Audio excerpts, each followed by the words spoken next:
Hey there, Scorpio. I hope you guys are doing really well. I want to go ahead and get into an oracle and tarot reading for you. Feel free to like, share, subscribe, comment if you wish. And if you want a personal reading, all of my information is in the description box below. So, Scorpio, your overall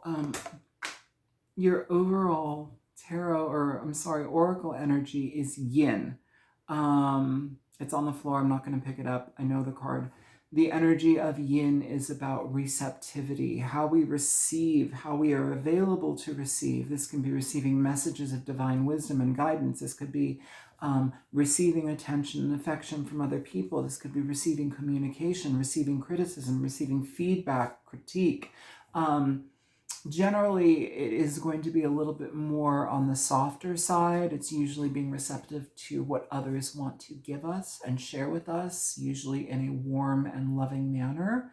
And how we are able to receive, how we're able to receive messages and the intentions of others as well. Or do we push away? Do we hide? Do we run? Do we da da da? So there's a lot of energy in regard to that. But it's essentially, the card also has like some association to the Two of Cups. So like, doesn't just mean love and romance. It can also talk about like unified fronts, people working in tandem with each other, connections that are in harmony with each other.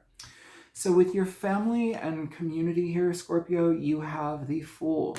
This is about opportunities being available to happen. You have to take advantage of these opportunities and move forward with them, but they're brand new. They're available to, this is the beginning energy, and oftentimes with the Fool, it starts after a cycle has ended. So, if you pay attention to what tarot actually is, it's the Fool's journey. It's this whole journey through all of like the major arcana and like all the little pit stops in between with all the minors.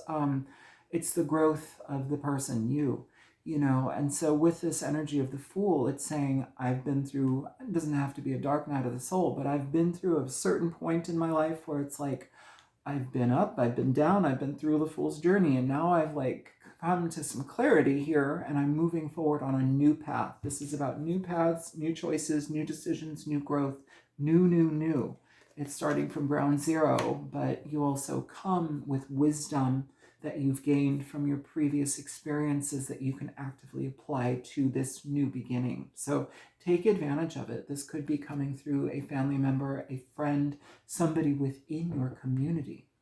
For health, I'm just going to show the top of this because there's boobies in this, and YouTube is terribly puritanical. You have the Star for your health energy. This is about feeling good. It's about being revitalized, energized. It's about physical renewal, spiritual renewal, psychic renewal. This is feeling like tip top, like the light is upon you. The healing energies are upon you. You are radiating health, radiating good energy.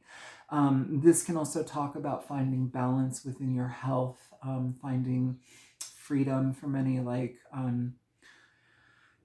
sometimes we think really poorly about ourselves, or we feel like things won't change, they're always going to stay the same. Here, this is kind of saying trust that there's more out there, trust that you're being divinely guided towards the right situations, the right healthcare professionals, the right people, the right, potential health regimens, even, choices that we make in our health that are more so in alignment with you, and they help you move forward and put you on a path of success for your healthcare goals, your health and physical journey. For finances and career, you have the Five of Swords. This is an energy of self-sabotatory efforts, okay? So sometimes this can talk about like opportunities that are, let me cover it up. Opportunities that are divinely guided to us that we ignore, or that we step away from, or that we talk ourselves out of. This can also be gossip at the job. This can also be a situation that's, it's like you don't want to be around people's negativity in the workplace. Like, get away from me. Even as I'm looking at that, like, it's like you're pushing something actively away from you. If that is somebody that is in your life at this time, Scorpio, it's like, I don't need to be part of that. I don't want your negativity. I don't need to be influenced by your like crappy words. You're toxic. I don't need to be involved in that. Maybe even somebody feeling like, oh, it's funny, but it's underhanded. It's wrong. It's talking about other people. It's creating like uncertainty and spreading lies and rumors. Like, we don't need to be part of that. And I know that that will not gel with a Scorpio. You know, usually when Scorpios gossip, there's truth involved with it. Like, a Scorpio is not going to usually gossip unless it's like true. So, you know, and if it's not true, you're like, not interested, not involved, get away from me. But it'll color your view of that person moving forward, which is, you know, them shooting themselves in the foot. Because if you have a Scorpio on your side, usually things go very well. Yeah, just be mindful to not engage in toxic behavior in the workplace. And if you are entrepreneurial people, if you create your own business or whatever, this is about don't shoot yourself in the foot. Don't get in your own way by overthinking things. Don't get in your own way by sabotaging situations. It's saying be mindful of who you are being, right? With your relationships, your connections, whether they're long-term or not, you have the King of Swords here. So in long-term connections, the King of Swords is often going to be somebody who is devoted. They make a very devoted partner. They may be a little bit less on the expressive side of things. They may be a little bit colder, more calculating, more logical. They don't show their hand as much as maybe we like to.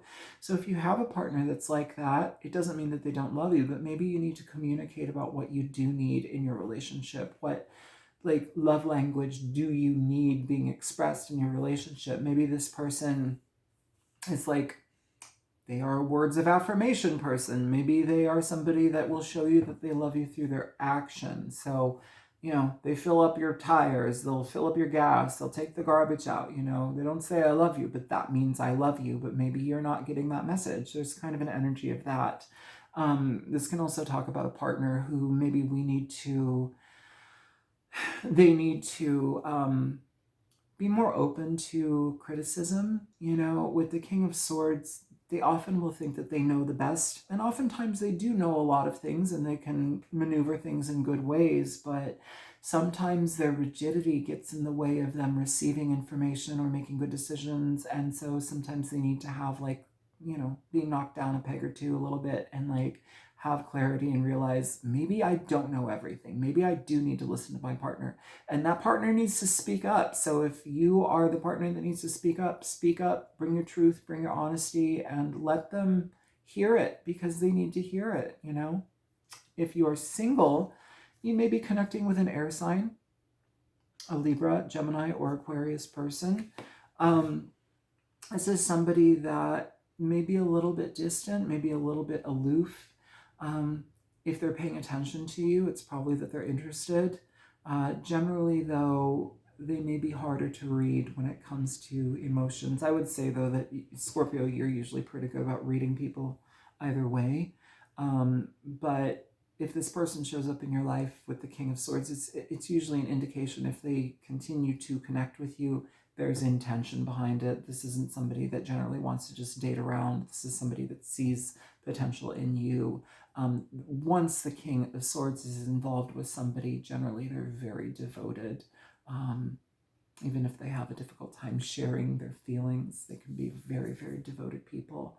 So be aware of that. And if there's somebody like that's coming into your life, beautiful, you know, welcome them in.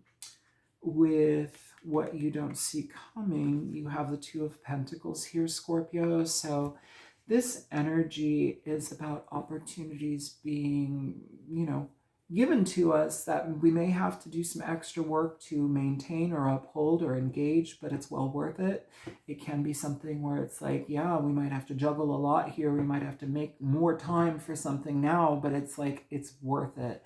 Here with this beginning energy, you have the Fool, and then again, you have this Star energy with the Fool. So literally, if you have an opportunity that is showing up in your life that requires your attention and your dedication, do it. Take opportunity and take the chance to engage it, just because it has the ability to become something that either puts you on the map, becomes something that either feeds your soul, or creates a situation where you are now revered as somebody in this field, or you are now revered as somebody who is a very, very